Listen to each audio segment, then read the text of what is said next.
Okay, so another example, this time of a second order ODE, which will split into partial fractions of two different kinds. And I think we did an example last time, but let's do one that pops up in the context of solving an ODE. So I think last time I just provided an example of a partial fraction decomposition. So again, very carefully in the beginning, make sure you apply the formulas correctly. There is no y prime in this case. This is just a second order ODE with only y double prime. By the way, if you think of it as a mass spring system, this will be like the undamped case. There's no damping, right? No b y prime. So this will be like a forced oscillator without damping. So, like before, take the Laplace on both sides. And the formula for Ly double prime reads, in this case, s squared big Y minus s times y of 0, which is 0 in my case, minus y prime of 0, which is 5. And then 4 times L of y. Notice I just did the linearity property in my mind, right? I mean, you read in your mind via linearity property, this is L of y double prime plus 4 L of y. Then for L of y double prime, you're gonna introduce, you're gonna apply the formula from the table, right? So that's L of y double prime. The right hand side, 5 L of e to the t, that's 5 over s minus 1.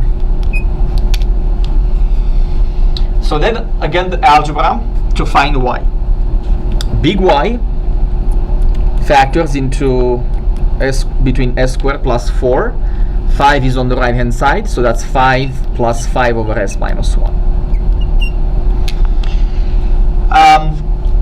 So like I said before, let's not rush to see if we should combine the fractions.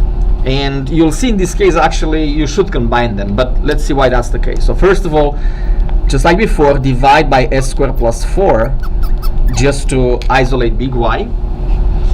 And notice that this ends up being 5 over s squared plus 4, and then 5 over s minus 1 times s squared plus 4.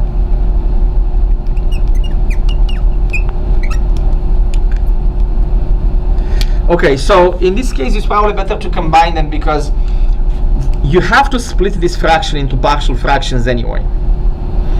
So it's going to be made of two terms. One, a constant over s minus 1, and then some linear function over s squared plus 4.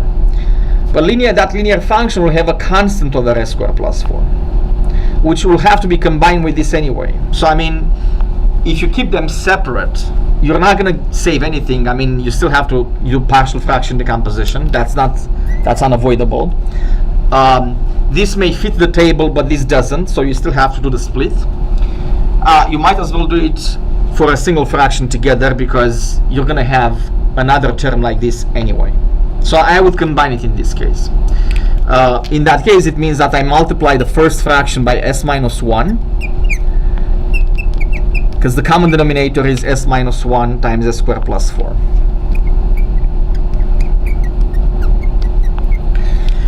And with a little simplification on the top, 5s minus 5 plus 5, this ends up being 5s over s minus 1 s squared plus 4. Okay, so now we have to do the split into partial fractions. There are the two types of partial fractions. One corresponding to s minus 1, and the other one corresponding to s squared plus 4. That's an irreducible quadratic, so I need a linear term on the top. And we continue by matching 5s, the numerator, with, now recombine this, right? So a times s squared plus 4 plus bs plus c times s minus 1. Obviously you have to be patient, right? I mean, go slow on these examples. Pause at any time you want and try to go over the steps yourselves and then confirm. That's one of the cool things you can do with this format. We're going to expand this now. So as squared plus 4a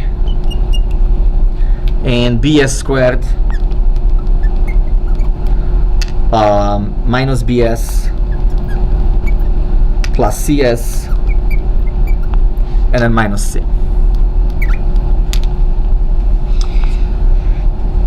Okay, you're going to match the coefficients of s squared, of s, and then the constant terms. So you need to produce 3 equations like before, because you have 3 constants. Okay, so for s squared, a plus b, the common factor, a plus b, that should be 0, because there is no s squared on the left side. Furthermore, c minus b, the factor of c, should be equal to 5, the coefficient of s on the left. And finally, the constant term, 4a minus c equals 0. And notice I always come up with these examples that won't result in a very complicated system, because the focus is not on solving large systems, although in real life it can happen if you have more complicated functions and you use the Laplace technique. But in that case, again, you would probably be better off to use Maple to just split it into partial fractions, and then you can use the table yourself, although I'm sure that probably Maple can also find the Laplace transform itself if need be. So if we add the two, if you add the 2 equations, the first 2, we get a plus c equals 5, and then now we can combine it with the third equation, 4a minus c equals 0, add them again, and that gives you 5a equals 5, and then a equals 1. I always like in the teaching part of the exams to have nice numbers, because I don't want to sidetrack with heavy computation when you have a timed test. And for the homework, you may expect sometimes more complicated computation, but not in my exams. So a equals 1.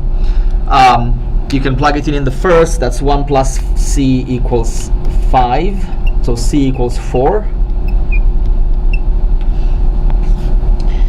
And then I can plug in a in the first one. 1 plus b equals 0.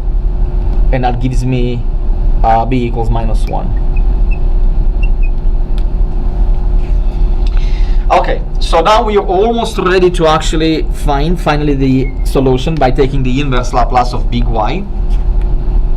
So big Y of s is a over s minus 1. That's 1 over s minus 1. That matches the table. Then the fraction bs plus c is minus s plus 4 over s squared plus 4. Now remember what I told you before, this fraction will have to be split further because of the way the Laplace table formulas look like. S over this goes with cosine, a constant over this goes with sine of bt. So we have to split this further, 1 over s minus 1 minus s over s squared plus 4. Go very slow on this to understand the process. And here now I have 4 on the top over s squared plus 4.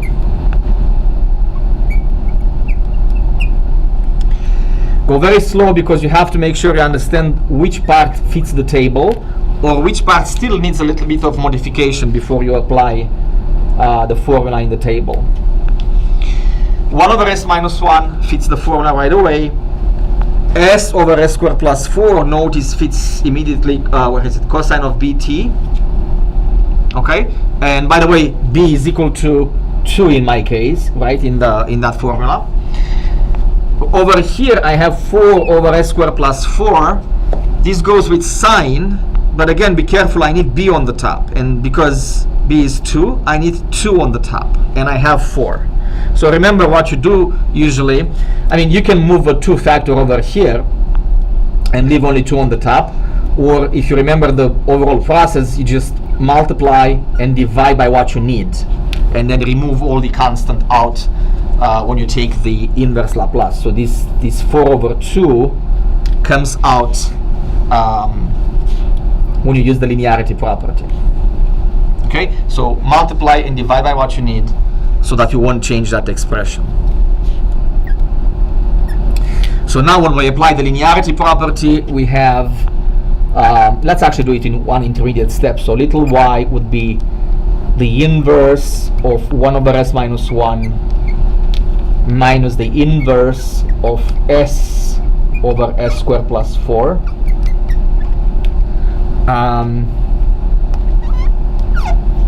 And then plus 4 over 2, which is 2 L inverse of 2 over s squared plus 4. Okay, it's definitely time to change these pens, obviously. So, finally, little y of t is e to the t, and this goes with cosine of 2t, and then this is plus 2 sine of 2t, and there it is. Make sure actually this is visible.